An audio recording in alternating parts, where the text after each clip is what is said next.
Welcome back to Stuff About Tutorial. Today we are talking about how to download an extension in Google Chrome. Why would you want to know how to download an extension in Google Chrome?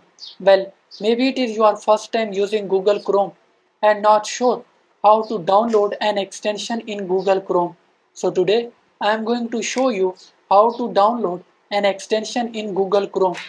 Check video description and I will try to leave the written instructions. Downloading an extension in Google Chrome is quite simple and the process is easy to do. First of all, open Google Chrome browser. Now write Chrome Web Store in search bar. Click on Chrome Web Store. Now search an extension you want to download. Click on extension. Now click on Add to Chrome. Click on Add extension. Your extension will be downloaded and added to Chrome. There you go. If you wanted to know how to download an extension in Google Chrome, that is the easiest way I know how. If you know another way, to leave a comment below.